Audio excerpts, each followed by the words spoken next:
Bom dia, pessoal do Centro de Estudos de Onox, nono ano, Ensino Fundamental. Estamos aqui para mais uma videoaula e a nossa matéria de hoje vai ser a Primeira Guerra Mundial.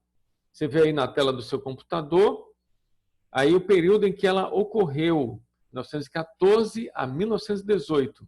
E para dar início a essa aula, nós temos aí a célebre frase de um grande general falando sobre os horrores da guerra. Observem bem a frase desse general. Somente aqueles que nunca deram um tiro, nem ouviram os gritos e os gemidos dos feridos, é que clamam por sangue, vingança e mais desolação. A guerra é o inferno. Então aí as palavras do grande general aí, norte-americano, que lutou na Guerra Civil, sobre os horrores de uma guerra. Nós temos aí uma das principais causas da Primeira Guerra Mundial, que foi o imperialismo, também chamado pelos estudiosos como neocolonialismo. O que foi o neocolonialismo? Foi quando as potências da Europa elas estavam industrializadas e elas saíram em busca de novos territórios para explorar. E o que é que elas queriam nesses novos territórios? Elas queriam matéria-prima e novos mercados consumidores.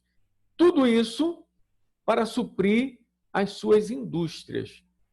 Então, essas potências europeias saem em busca dessas novas regiões para explorar, em busca de matérias-primas para suprir as suas indústrias e vender esses produtos industrializados também para essas regiões aí, porque agora essas regiões eram o quê? Novos mercados consumidores. E essas principais regiões estavam na Ásia, no continente asiático e no continente africano.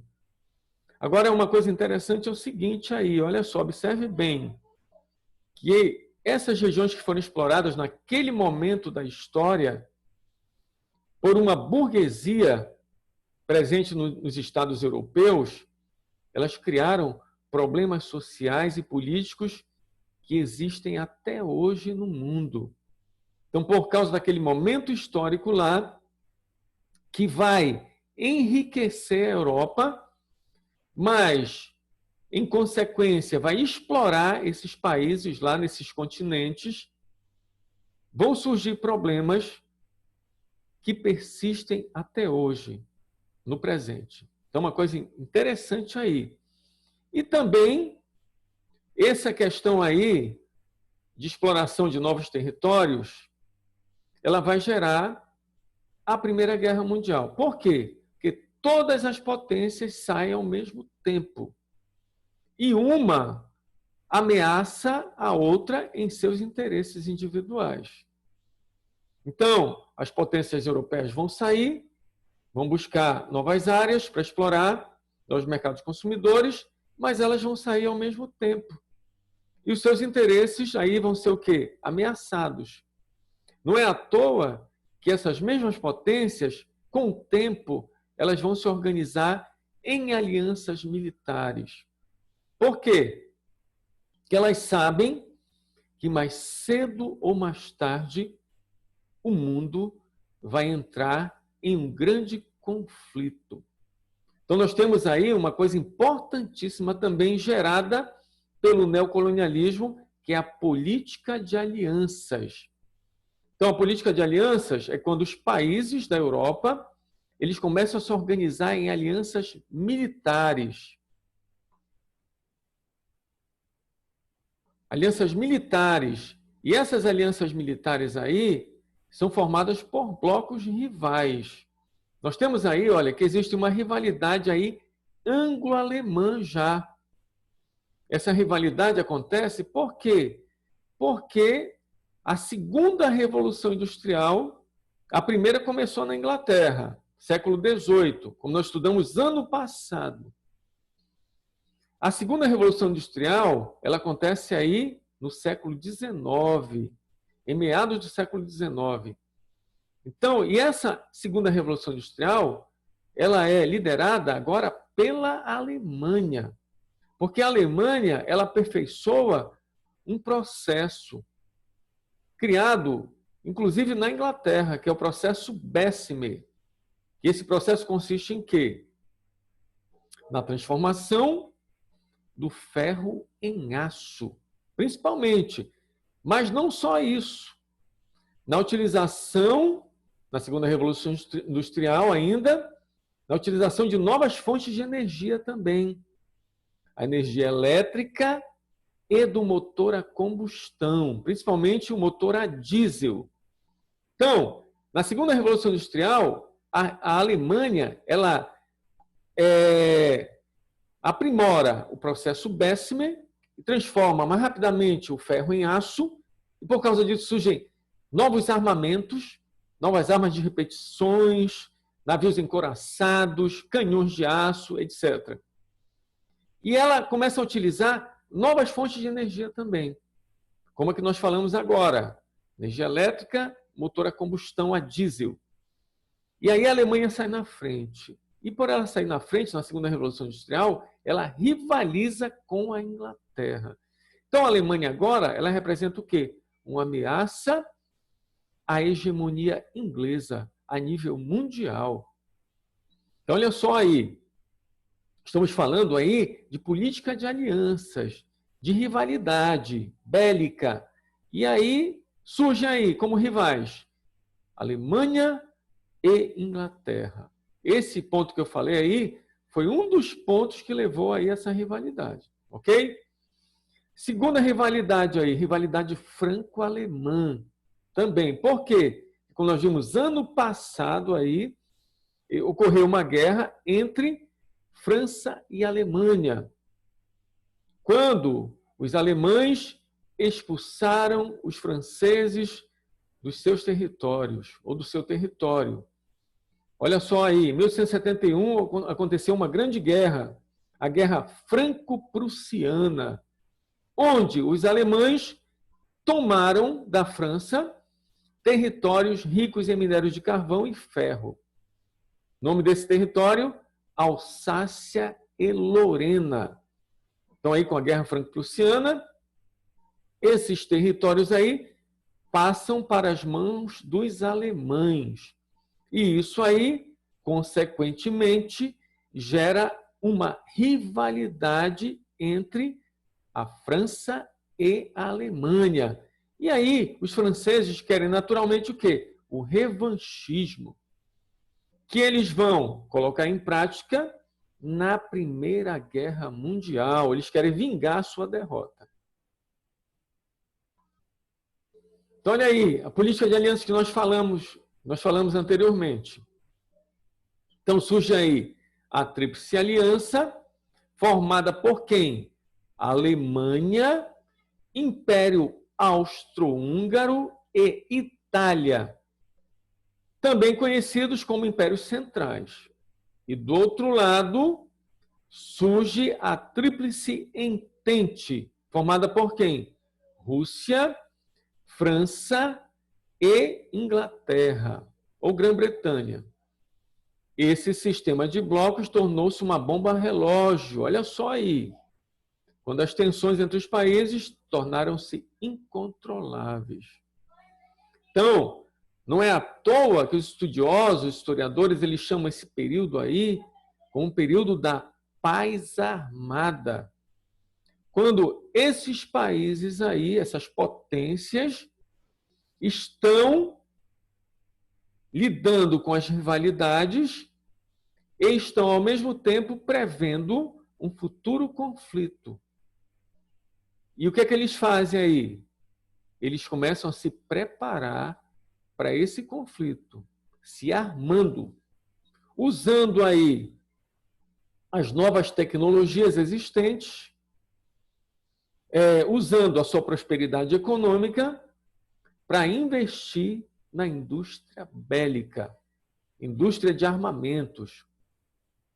Ou seja, eles estão se armando até os dentes, prevendo um futuro conflito, que vai se concretizar com a Primeira Guerra Mundial. Outra coisa importante também é que nesse período aí de corrida colonialista, corrida imperialista, esses países da Europa, essas metrópoles europeias, elas estão enriquecendo também. Elas estão usufruindo das suas conquistas territoriais. Isso traz prosperidade econômica. E então os países, eles experimentam uma prosperidade econômica e uma riqueza cultural também. Então as artes começam o quê? A se desenvolver nesses países, graças ao crescimento econômico. E esse modelo aí, repassado principalmente pela França, modelo de prosperidade, ele vai ser levado a outros lugares do mundo. Inclusive, chegando até a nossa cidade de Belém aqui, com a Belle Époque. Olha só, uma coisa interessante aí. O modelo da Belle Époque, vivido pela Europa, ele chega nos lugares mais distantes, inclusive aqui é a nossa capital. Não é à toa que nós temos aí a construção, nesse período, da Belle Époque paraense, do Teatro da Paz, do Teatro Olímpia, das grandes praças arborizadas, imitando o modelo francês. Né? Então, nós temos aí esse fenômeno aí da Belle Époque chegando até aqui, na nossa região também. Então, nós temos aí a Belle Époque, uma coisa importantíssima aí, que foi gerada pelo crescimento econômico europeu nessa época, mas nós temos ao mesmo tempo aí os blocos antagônicos, os blocos militares, Tríplice Aliança, Tríplice Entente, nós temos aí a corrida armamentista e nesse contexto todo aí a política da paz armada, os países se armando silenciosamente, prevendo um futuro conflito.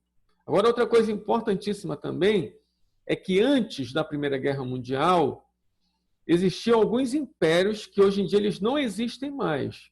Eles se desmembraram depois da Primeira Guerra Mundial. Então nós vemos aí na Tríplice Aliança. Repare aí, temos aí o Império Alemão, a Alemanha, o Império Austro-Húngaro, que não existe também, né? E nós temos do lado da Entente aí o Império Russo. Por quê? Porque a Rússia, até aquele momento lá, da Primeira Guerra Mundial, era governada por um czar. E o czar, ele era o líder, ele era o governante de um grandioso império. Então, a Rússia era governada também por um imperador. Agora, esses impérios aí, no decorrer da Primeira Guerra Mundial e no final da Primeira Guerra Mundial, eles vão deixar de existir. É válido lembrarmos também do Império Turco-Otomano, que era um império aí liderado pelos muçulmanos. E esse Império Turco-Otomano, ele queria o quê? Expandir a fé islâmica no mundo também. Esses impérios aí que nós citamos agora, eles vão o quê? Lutar pela hegemonia também política a nível mundial. Então, vamos repetir aí, reprisar. O Império Austro-Húngaro, que está aí na Tríplice Aliança, o Império Russo, do lado da Entente, e nós temos aí o Império Turco-Otomano, que vai lutar pelo quê? Pela expansão da fé islâmica a nível mundial. Querem criar um novo califado. Ok? Então, vão lutar aí pela hegemonia. Então, olha aí. Rivalidade austro-russa. O que é que a Rússia desejava? A Rússia desejava dominar o Império Turco-Otomano a fim de obter uma saída para o Mar Mediterrâneo e também controlar a Península Balcânica. Para justificar esse expansionismo, criou o pan-eslavismo. O que era o pan-eslavismo? Uma doutrina que pregava o quê? Que eles deveriam unir todos os povos da etnia eslava num só território. Então, olha só, movimento político segundo o qual a Rússia tinha o direito de defender e proteger as pequenas nações eslavas na Península Balcânica. Não é à toa que a região dos Balcãs, lá na Península Balcânica, chamada, né, ela vai ser considerada pelos historiadores o barril de pólvora da Primeira Guerra Mundial. Porque lá vai surgir o estopim da guerra e é uma região que está em constante tensão. Por quê? Porque é uma região disputada por todos os impérios. Uma região disputada por todos os impérios que tinham poder naquele momento histórico.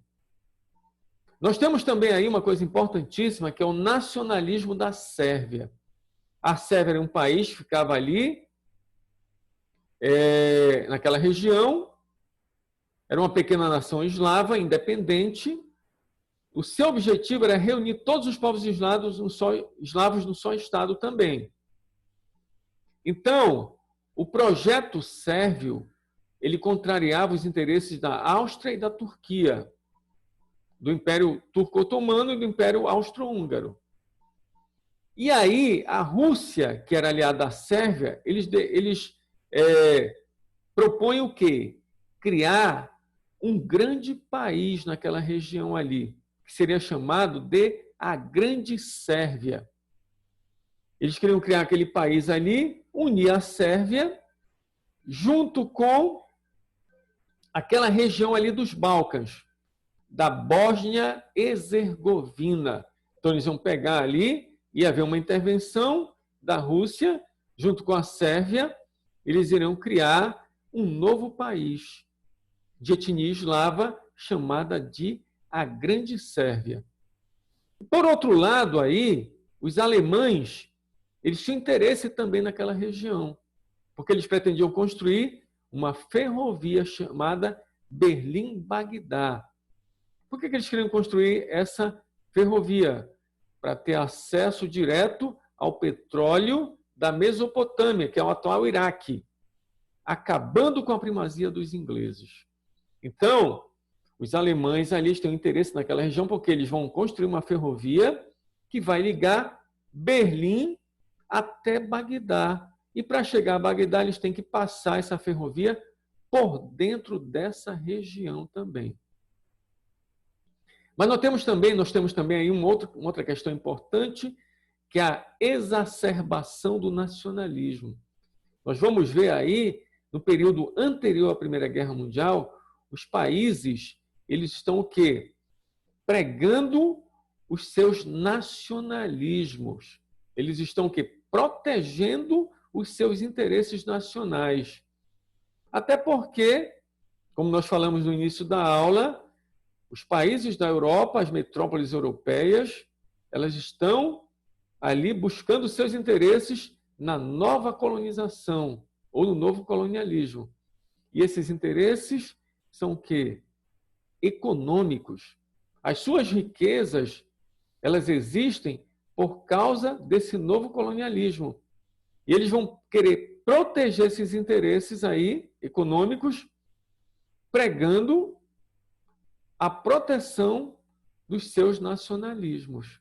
Por isso que eles vão fazer o quê? Olha só, vão cultivar um discurso e uma mentalidade baseado nas suas glórias militares, no poder bélico, ou seja, no poder militar, e na supremacia nacional. O que é isso? Eles vão pregar o quê? Que os seus países, eles são superiores a outros belicamente e até culturalmente também. Então, nós vamos parar por aqui. Essa é a primeira parte da nossa aula. Nós vamos realizar a segunda parte, brevemente, da aula sobre a Primeira Guerra Mundial. Espero que vocês possam aproveitar aí essa pequena exposição que deu início a esse grande conflito né, mundial, que foi a Primeira Guerra Mundial. Estudem aí em casa. Brevemente vamos passar exercícios para vocês também sobre esse assunto. Então aguardem aí a nossa próxima videoaula. Um grande abraço e até o nosso retorno. Tchau, tchau.